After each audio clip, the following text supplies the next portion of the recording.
দেখো বউ, আজ আমি শাড়ি বিক্রি করে এই কটা টাকা রোজগার করেছি। কি বলছো? এই কটা টাকা? এ তো অনেক টাকা। এই কটা টাকা রোজগার করলে বড় লোক হতে অনেক সময় লাগবে। তোমার দিন দিন লোভ বেড়েই যাচ্ছে। এত লোভ ভালো নয়।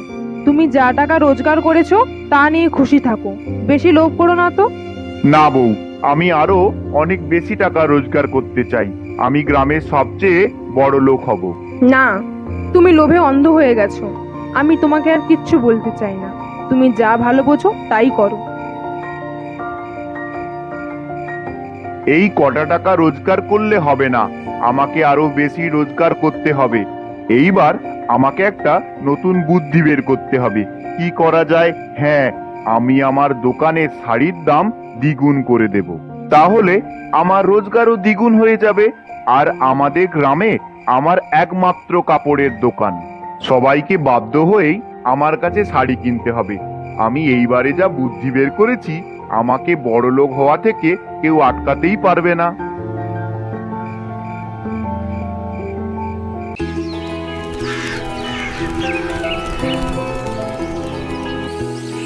সকাল হয়ে গেল, যাই, দোকানের দিকেই যাই।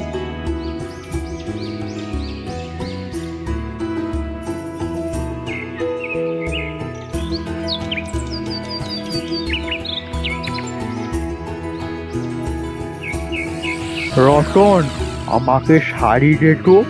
অনেক দিন পর মেয়ের বাড়ি যাব, তাই ভাবছি মেয়ের জন্য একটা শাড়ি নিয়ে যাব। দে দে, শাড়ি দে। হ্যাঁ কাকা, এই নাও 1000 টাকা। কি বলছিস? এই শাড়িটার দাম 1000 টাকা? হ্যাঁ গো কাকা, এই শাড়িটার দাম 1000 টাকা। আমি তো তবু খুবই কম লাভ করেই বিক্রি করছি। এই একই শাড়ি অন্য গ্রামে 1500 টাকায় বিক্রি হচ্ছে। তুমি অনেকদিন শাড়ি কেননি তো, তাই বুঝতে পারছো না। হ্যাঁ, তা হবে হয়তো। আমি তো অনেক দিন পর শাড়ি কিনতে এসেছি, তাই দামটা বেশি লাগছে। ঠিক আছে, আর কথা বাড়িয়ে লাভ নেই, আমাকে ওই শাড়িটা দিয়ে। এই নাও তোমার শাড়ি।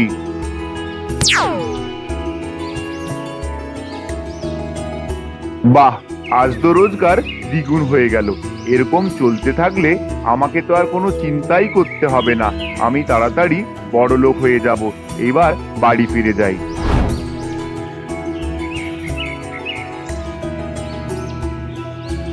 কি রে রতন, তোকে আজ এত খুশি দেখাচ্ছে কেন রে? আজ কি ভালোই শাড়ি বিক্রি হয়েছে নাকি? হ্যাঁ রে, আজ শাড়ি বিক্রি করে রোজগার ভালো হয়েছে। তা তুই এত বেলা কোথায় যাচ্ছিস? রতন, তুই কি কিছুই শুনিসনি?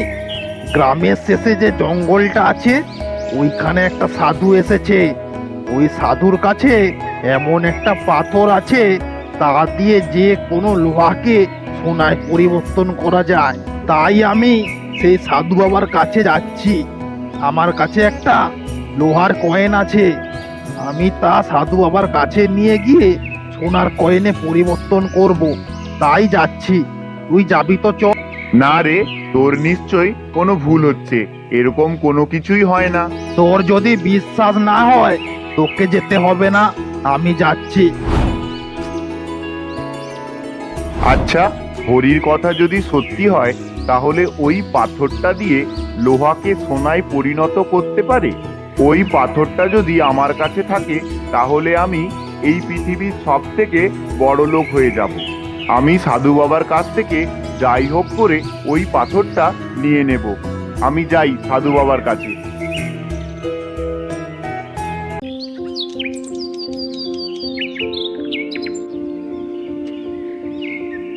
সাধু বাবা, আমি খুব সমস্যায় আছি।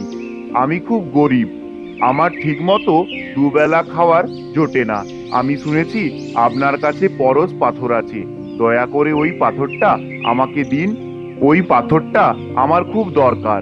বৎস, তোর লোভ তোর চোখে স্পষ্ট বোঝা যাচ্ছে, কিন্তু ঠিক আছে, আমি তোকে পরশ পাথর দেব। তবে তোকে তার আগে একটা পরীক্ষা দিতে হবে। হ্যাঁ সাধু বাবা, আমি সব রকম পরীক্ষা দিতে রাজি। এই নে, এই কালো পাথরটি ধর। এইটা কিন্তু এখন সাধারণ পাথর। এই পাথরটি তোর সবচেয়ে মূল্যবান জিনিসের কাছে রাখি, তাহলে পাথরটি পরশ পাথরে পরিণত হবে।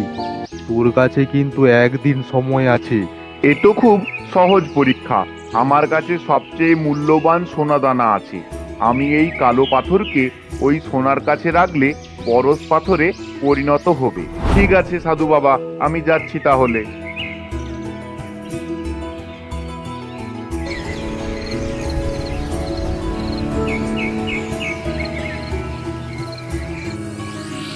আমি এক্ষুনি এই পাথরকে সোনার কাছে রেখে দিই।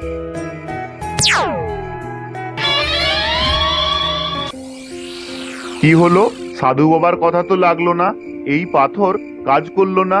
তা কাল আবার সাধু বাবার কাছে যাব।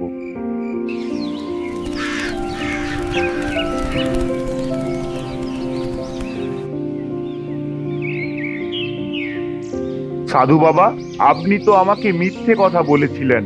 আমি তো এই পাথরকে মূল্যবান জিনিসের কাছে রেখে দিয়েছিলাম, তাহলে পরশ পাথরে পরিণত হলো না কেন? নিশ্চয় তোর কোথাও ভুল হয়েছে। আমি তোকে কি বলেছিলাম একবার ভালো করে ভেবে নে। এই পাথরটি তোর সবচেয়ে মূল্যবান জিনিসের কাছে রাখি, তাহলে পাথরটি পরশ পাথরে পরিণত হবে।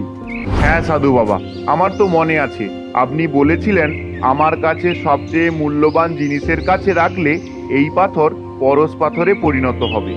তাই আমি ওই পাথরকে সোনার বাক্সে রেখে দিয়েছিলাম, কিন্তু কিছুই হয়নি। তোর ভুল হচ্ছে। তোর কাছে কি এর চেয়ে মূল্যবান কিছুই নেই? হ্যাঁ, আমার জমির দলিল সব থেকে বেশি মূল্যবান। ঠিক আছে সাধু বাবা, আমি যাচ্ছি তাহলে।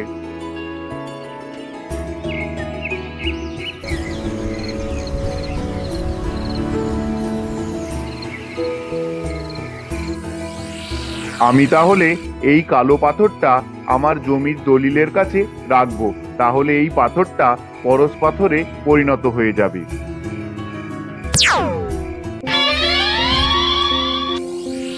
কি হলো, এই পাথরটা তো পরশ পাথরে পরিণত হলো না। সাধু বাবার কথা তো লাগলো না। সাধু বাবা কি তাহলে আমাকে মিথ্যে কথা বলেছে?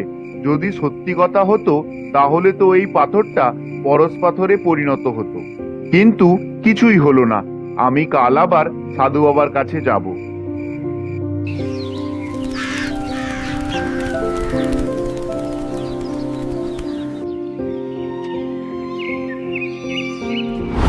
সাধু বাবা, এইবারেও তো ওই পাথরের কোনো কাজ হলো না। আচ্ছা রতন, তোর কাছে কি তোর পরিবার স্বাস্থ্য থেকে টাকার মূল্যটাই বেশি? হ্যাঁ সাধু বাবা, আমি টাকার লোভে অন্ধ হয়ে গিয়েছিলাম। আমি ভুলেই গিয়েছিলাম জীবনের আসল মূল্যবান জিনিসগুলো কি কি। ঠিক আছে সাধু বাবা, আমি যাচ্ছি।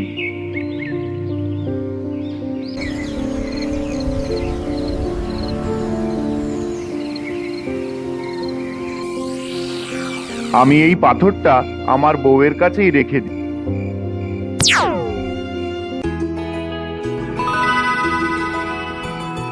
দেখেছো এই পাথর থেকে কেমন আলো বেরোচ্ছে? এই পাথরটি পরশ পাথরে পরিণত হয়েছে। তোমার ইচ্ছা এবার পূর্ণ হলো। তুমি এবার পৃথিবীর সবচেয়ে বড় লোক। না বউ, আমি এই পাথরটা সাধু বাবাকে ফিরিয়ে দিতে চাই। আমার ব্যবসায় যা উপার্জন হয় তা নিয়েই আমি খুশি থাকতে চাই, বেশি লোভ করব না। এই বেশি লাভের জন্য আমি পরিবার স্বাস্থ্য কোনো দিকেই দেখিনি, শুধু টাকা কিভাবে রোজগার করা যায় সেটাই ভাবছি। বাহ, তুমি তাহলে এতদিনে বুঝতে পেরেছো। এটাই আমি দেখে খুশি হয়েছি। ঠিক আছে, তাহলে তুমি পাথরটি সাধু বাবাকে ফিরিয়ে দিয়ে আসো। এই নিন সাধু বাবা আপনার পাথর। বাবা, আমার ভুল ভেঙে গেছে। আমি বুঝতে পেরেছি আমার পরিবার, আমার স্বাস্থ্য পৃথিবীর সবচেয়ে মূল্যবান সম্পদ। আমি আর ধনী হতে চাই না, আমি শুধু শান্তি চাই, শান্তি। তোর লোভ দূর হয়েছে, এটাই আমার সবচেয়ে বড় প্রাপ্তি। তোর কাছে পরশ পাথর ছিল, তুই চাইলে এই পাথরকে আরো বড় লোক হতে পারতিস। তুই বুঝতে পেরেছিস এর আসল মূল্য কোথায়। হ্যাঁ সাধু বাবা, আমি বুঝতে পেরেছি আমার জীবনের কোথায় কোথায় সোনা লুকিয়ে আছে। আর আমি লোভ করব না, আমি আগের মতন কম দামে শাড়ি বিক্রি করব, আর যা উপার্জন করব তা নিয়েই খুশি থাকবো।